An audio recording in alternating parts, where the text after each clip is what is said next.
Oke, baik kita lanjut ya. Bagian yang C itu kita masuk bagian C, GKPA dalam perjalanannya. GKPA dalam perjalanannya. Nah, kalau tadi soal naskah itu nanti kalian bisa lihat di ini di halaman 148. Naskah Panjeon itu bisa kalian lihat di 148 ya.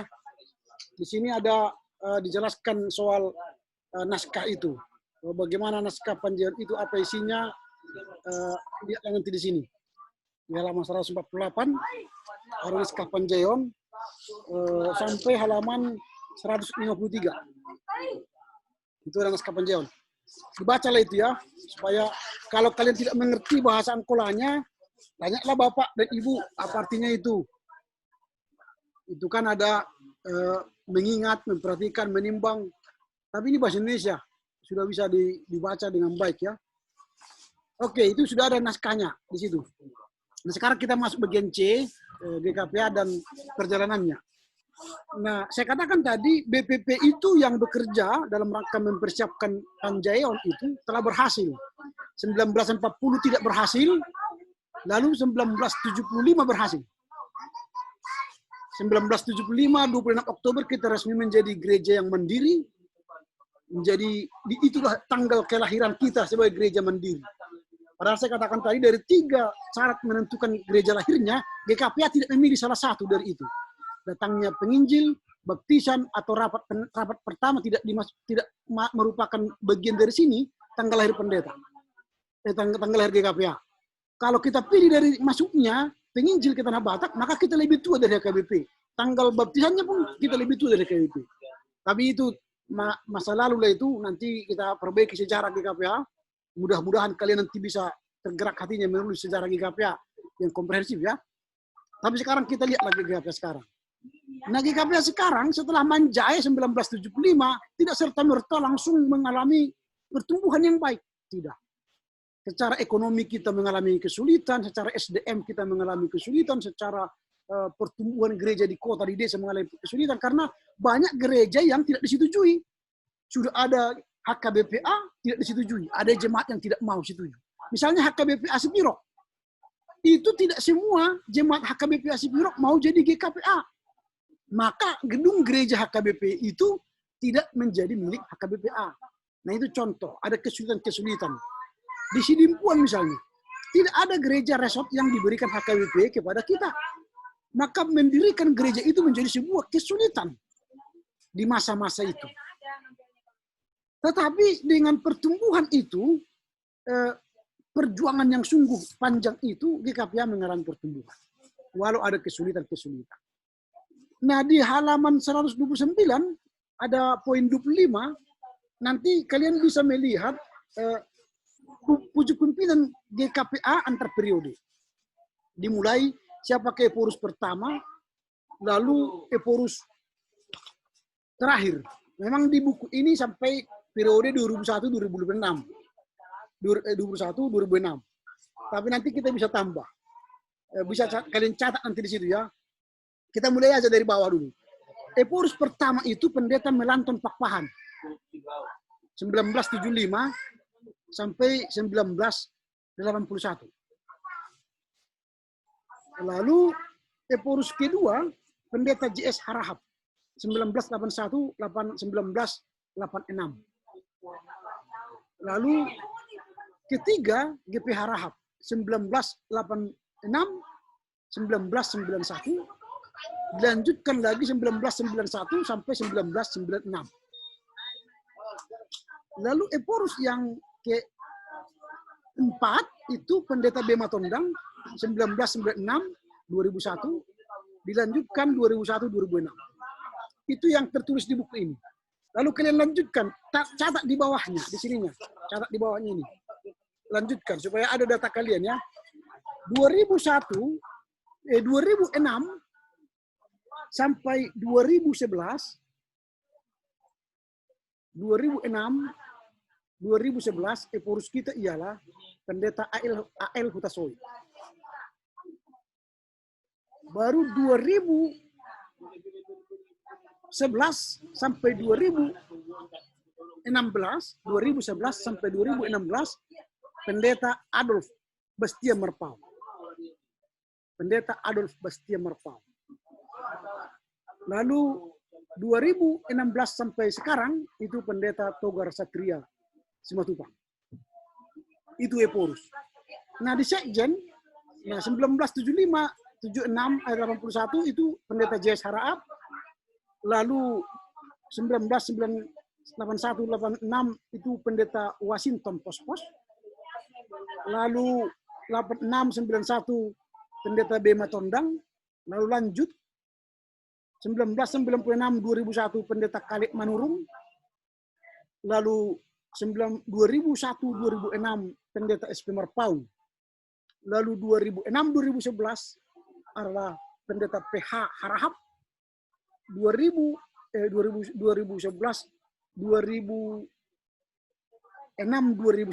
Pendeta PH Harahap, 2011 2016 Pendeta TS Simatupang, 2011 2016 Pendeta Simatupang, 2016 sampai sekarang Pendeta Ramos Simanjuntak.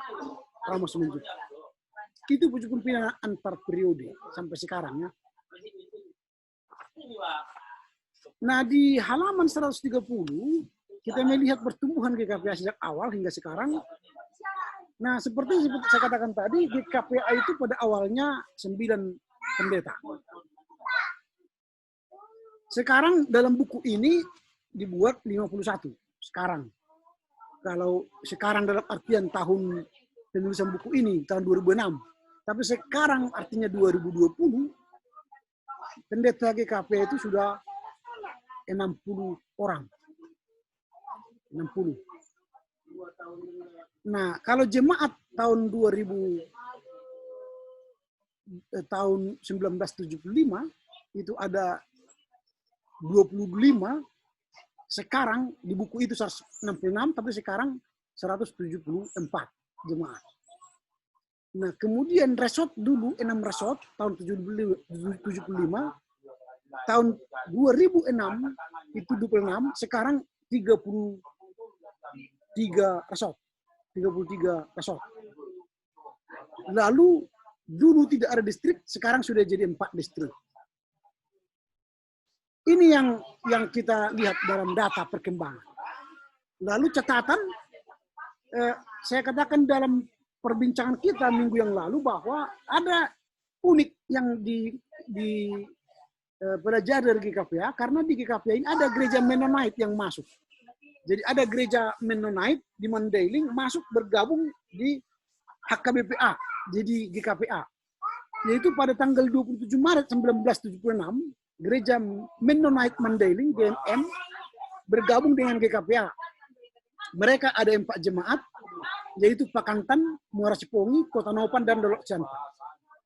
Nah, Mennonite, seperti saya katakan, itu gerakan Anabaptis yang datang dari Rusia ke Belanda, dan Belanda datang ke Pakantan.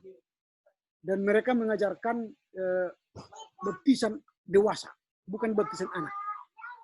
Nah, itu gereja Mennonite. Lalu mereka kongregasional, artinya jemaat lah yang mengatur jemaat. Bukan sintua, bukan pendeta yang mengatur jemaat, tapi jemaat itu yang mengatur jemaat. Ini yang menarik, jadi unik. GKPA ini unik, karena banyak teologi yang bercampur di dalamnya. Ada teologi Calvin, ada teologi Luther, dan ada juga teologi Mennonite. Jadi unik, jadi berbeda dengan gereja-gereja lain. Gereja-gereja HKBP misalnya mengaku Lutheran. Ya, Lutheran lah mereka. Kita tidak. Kita ada Calvinisnya, kita ada Lutherannya, dan juga ada Mennonite. Unik. Jadi banggalah menjadi orang GKPA. Karena GKPA itu memiliki warna teologi yang beraneka ragam. Dan kita bisa hidup damai. Itu yang menarik. Nanti di dogmatika kalian atau di katekismus kita akan bisa mendalaminya ya. Nah, dalam rangka diakonia, GKPA sudah banyak mengambil bagian dalam berdiakonia. Ya, misalnya dengan mendirikan pelayanan kesehatan. Di Muara Sipongi itu ada pelayanan kesehatan. Kita mendirikan klinik Muara Sipongi. Itu tujuannya ialah untuk melayani orang-orang yang bukan Kristen, orang-orang Mandailing yang Islam. Mereka dilayani oleh GKPA. Tetapi 2 bulan yang lalu, klinik kita ini terbakar, habis. Lalu sekarang kita sedang membangun ulang klinik ini. Doakanlah supaya nanti bisa klinik ini dibangun dengan bagus untuk bisa melayani warga Muara Sipongi. Nah, artinya GKPA secara diakoni sosial telah mengambil bagian dalam bidang pelayanan kesehatan. Memang tidak sehebat gereja lain. AKBP sudah punya rumah sakit AKBP, terus balik kita belum. Kemudian kita buka BPKM di Silantong.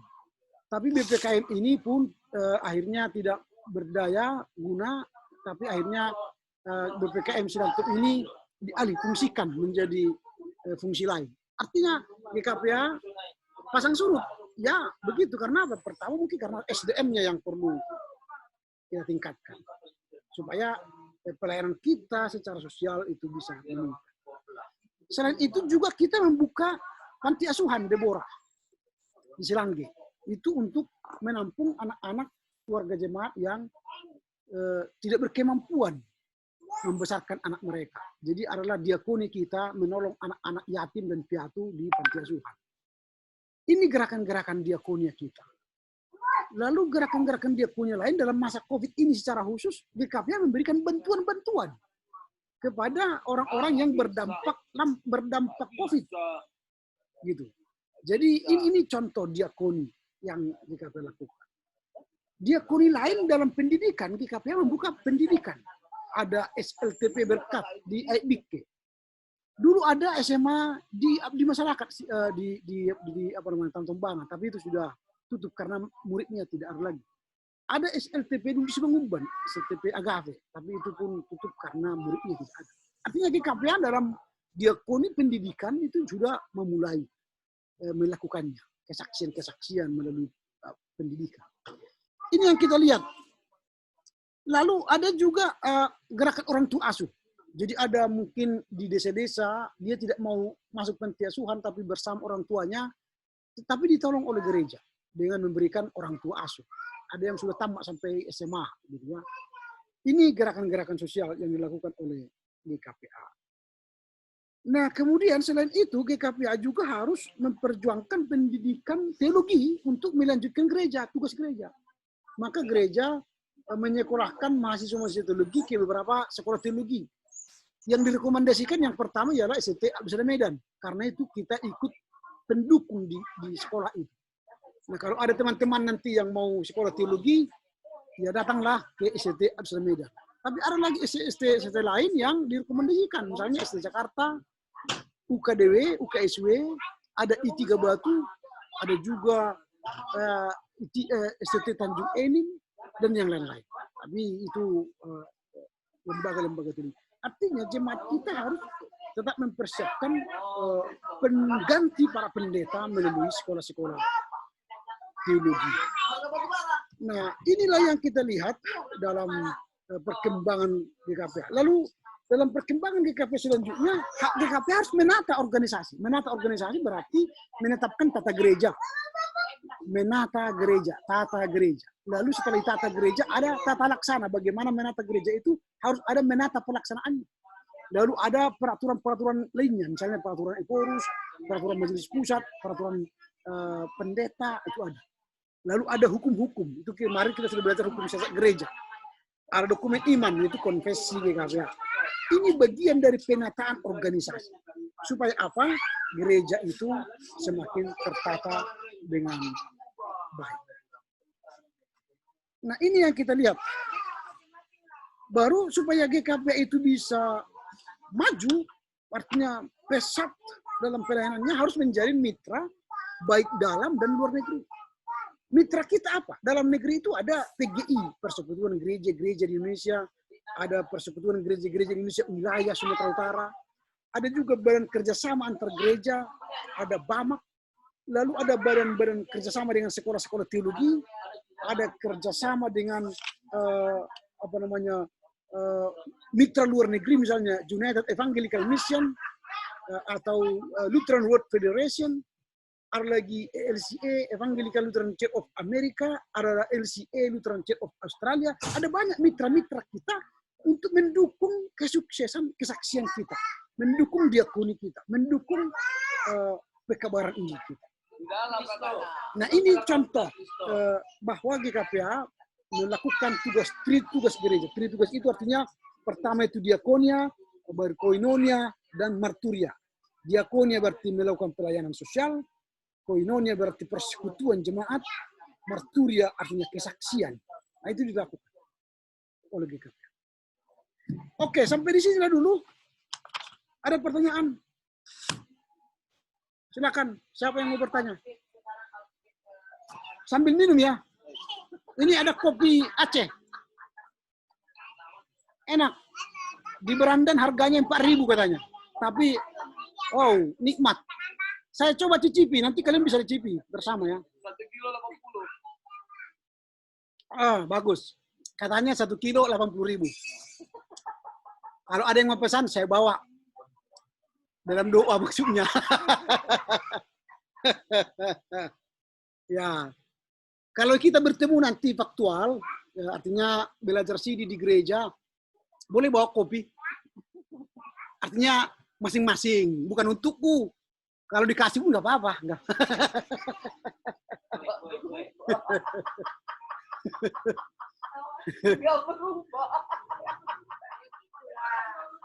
Oke ya, ada kira-kira bertanya.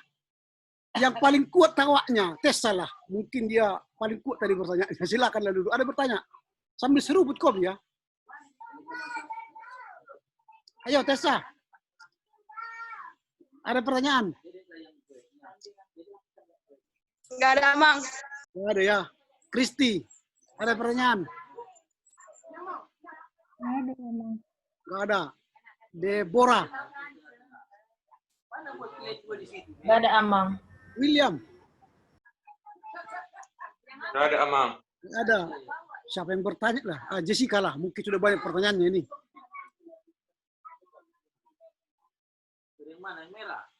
Belum ada Amang. Ada juga. Citra. Belum ada Mang. Berarti Monica pasti ada lah ini. Udah disimpan-simpannya sejak kemarin. Belum ada Amang. Belum ada juga. Gita.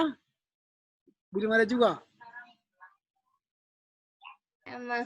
Oke. Devania. Wah ini pasti ada lah.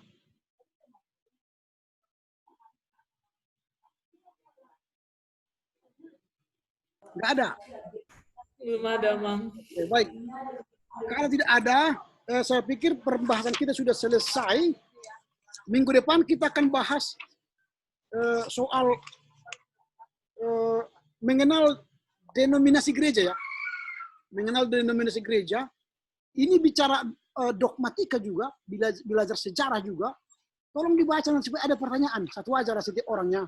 Dibaca, ini kita lahaplah halaman 133 sampai halaman berapa ini?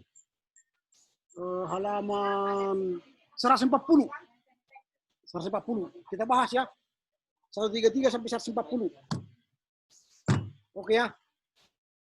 Baik, kalau tidak ada, dengan demikianlah pembelajaran kita sore ini.